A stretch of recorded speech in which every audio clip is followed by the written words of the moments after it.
We're back to the Neil Haley Show here on the Caregiver Dave Celebrity segment. I'm excited to welcome program Caregiver Dave DeSanti. Dave, how are you, man? What's going on? I'm doing great, man. Got back from 3 weeks in Acapulco, and I'll talk about it later. But yeah, I'm rested. Business, business, business. He figures it out. And my guest today, we're going to really have a good conversation with director and author Sheldon Epps. Sheldon, thanks for stopping by, man. How are you? Thank you. I'm good. I'm good. I'd be better in Acapulco, but it's nice. Oh, I would be better in Acapulco as well, or anywhere. Even though I'm in Texas today, it's raining, which go figure. I guess we're happy it's raining in Texas, right? I don't remember ever seeing rain, and we'll get snow for maybe a little short bit of time. So tell me specifically, did you always want to be a director? Was that something, Sheldon, you wanted to do? No, I was an actor first. Actually, I went to Carnegie Mellon University. Oh, okay. And trained as an actor, and was an actor for about 4 or 5 years after college, and did well as an actor, made a living. You know, I never had to be a waiter or, anything like that. Lucky you. But, I was lucky. But it was just a little unsatisfying eventually not to have any control over your career or your choice. So I drifted. So you're an entrepreneur also. I hope so. We all should be, right? Exactly. No doubt. So Sheldon, when did it kind of say, I'm going to go behind the screen versus on especially being well trained at Carnegie Mellon? I got my start in radio in Carnegie Mellon, WRCT back in the day. Yeah. So not going there. I started radio business 13 years ago there and then syndicated 150 plus stations and just learned it from just going live 4:30 in Pittsburgh. And there you go. I'm a former pro wrestler. So I got some similar backgrounds in ways. So what would you say, Sheldon, you made that decision? Did you have certain acting roles you enjoyed and just said, no, this is more my thing? More than anything else, it was just auditioning. And I really didn't like auditioning. I didn't like putting my career and my life in the hands of people that I didn't think were as smart as I was. Right. It was also a tough time to be a classically trained Black actor, in that this was well before colorblind casting or open casting. So it was very restrictive. And I just wanted to have the ability to be in control of choices that I made. So I started a theater company in New York City with 4 friends. Wow. And that's where I started directing. And then it came to something now with BET and some amazing things. So tell us specifically now about the book. So we're here to promote your book today. So tell us about the book. Yeah. Well, it's called My Own Directions. And it's called that because in my career as a Black director and Black artistic director, there are always people trying to tell you, this is what you can do, this is what you can't do, this is what's available to you as a Black artist. And I didn't want to listen to that. I wanted to define my own roads and wanted to say, I can do what any director can do who has the talent and the ability and does the work to do it. So I'm hoping it'll be an inspiration to other people, not to be defined by others, but to find your own directions and, do what you want to do the work to be ready to do it, but do what you want to do. Well, how long have you been doing this? You said this was before the color blindness. How many years are we talking? 147 years, Dave. Wow. No, if you look at his career, and I'm pulling up your Wikipedia now, 22 episodes with Frasier, just to let him know. Sister. Oh, wow. He was Sister. Smart Guy episodes, everything. My Wife and Kids, guest starring in many, many different things. But the theater is your true love, even though now you're doing this thing with BET. It's just truly your love. Why? What makes the theater so special to you? Oh, I think the fact that it's live, that it changes with every performance. It's different with the air in the room. Television and movies are great, but once it's done, it's done. It's not going to change because of your reaction to it. I also like the fact I love working with actors, even though I didn't love being one. I love working with actors. And in the theater, you just have more time. You have several weeks of rehearsal. Television is very fast. So I think that's why Richard Burton preferred it as well. that's probably true. Yeah. I think most actors do. You know, we love the money.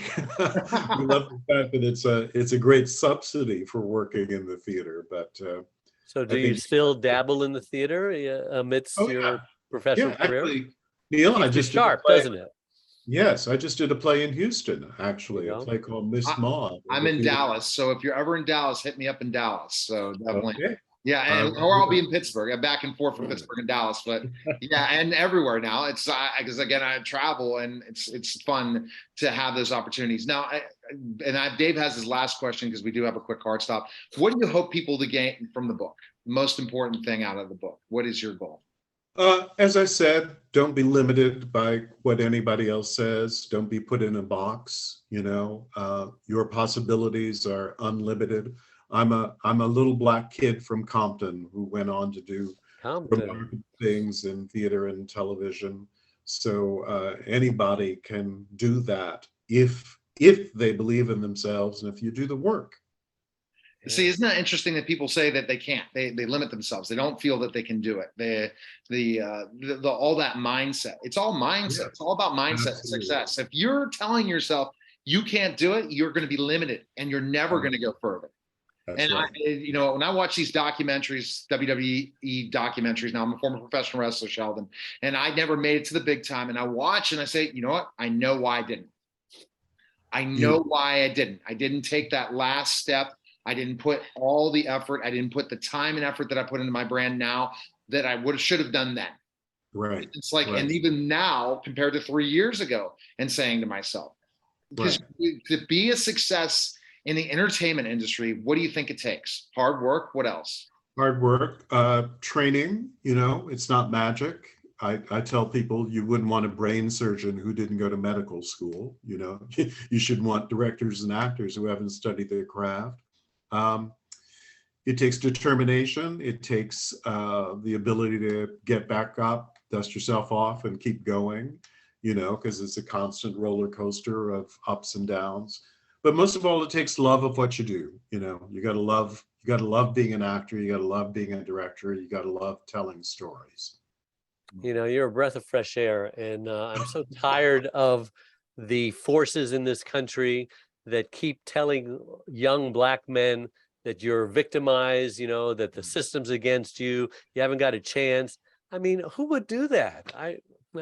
Don't get me started. No, it happens all the time, and certainly it happened in my life, but you're right, it's still happening now, and you just got to shut those voices off and listen to your own inner voice. But it's true. There are enough successful. It's true. Sheldon has to work 5 times harder than we do.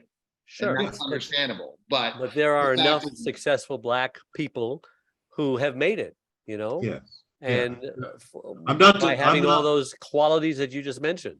Yeah. And those are good qualities to have, you know. Boy Scouts teaches you to have those qualities. It's hard and harder for people of color, but what I'm saying is it can be done. I'm an example, and there are others.